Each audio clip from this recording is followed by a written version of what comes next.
Bonjour à toutes et à tous. Nous allons parler de l'allocation d'actifs qui résulte de nos modèles pour cette fin d'année. Tout d'abord, quelques éléments de contexte. Synchronisation des politiques budgétaires et monétaires, progression de la vaccination, réouverture progressive des économies, tout cela permet à l'économie de rebondir fortement. La croissance mondiale devrait s'établir autour des 6% en 2021 selon les dernières projections du FMI, des perspectives qui sont progressivement rehaussées pour les pays développés principalement. Des mesures de relance budgétaire supplémentaires sont également attendues au deuxième semestre 2021. Comme vous le savez, aux États-Unis, l'administration Biden a injecté près de 1 900 milliards de dollars en mars 2021, après 900 milliards de dollars en mars 2020. L'Union européenne, à son tour, distribue les fonds de son plan de relance Next Generation EU, 750 milliards d'euros, dont la majorité des montants sera engagée sur la période 21 et 23. Les plus grandes inquiétudes des investisseurs sont issues de la maîtrise du risque sanitaire, mais surtout des pressions inflationnistes.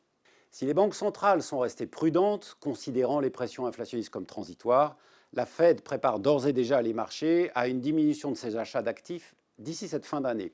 Les chiffres macroéconomiques de septembre ont été modestes, mais les données sur l'inflation continuent d'être au-dessus des attentes. Les taux longs ont logiquement réagi à ces données et le mois a été marqué par une forte volatilité qui a évidemment affecté le marché des actions, mettant ainsi fin à 7 mois consécutifs de hausse mensuelle. Dans le sillage de la forte accélération de la croissance économique qu'a connue la zone euro mi-2021, les marchés immobiliers semblent à l'aune d'un nouveau cycle positif. L'activité des marchés locatifs et d'investissement en Europe rebondit sur fond d'une nouvelle réglementation en matière d'ESG qui crée de nouveaux besoins pour les clients locataires comme pour les investisseurs. Cette demande des investisseurs est concentrée sur les actifs prime qui sont assortis d'un bon profil ESG, alors qu'ils restent frileux par rapport aux actifs les plus anciens, évidemment du fait des investissements nécessaires à leur rénovation ou à l'amélioration de leurs caractéristiques durables. La forte demande pour les bureaux prime observée au cours du deuxième trimestre 2021 devrait continuer d'assurer la stabilité des valeurs locatives prime. Dans ce contexte porteur, accompagné d'une plus forte volatilité momentanée, notre allocation d'actifs pour ce trimestre continue de privilégier les actifs immobiliers qui sont proches de leur limite maximale de 50% de l'allocation.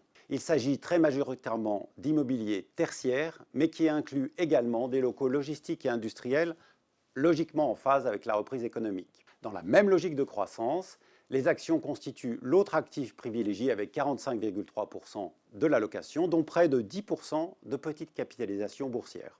Dans le cadre d'une allocation qui exclurait les actifs immobiliers, alors le portefeuille cible se partagera entre actions pour 56% et crédit corporate pour 44%, dont plus de la moitié en high yield. Ceci constitue notre intention pour cette fin d'année. Je vous remercie et vous donne rendez-vous début 2022 pour une actualisation de notre allocation qui incorpore toute classe d'actifs.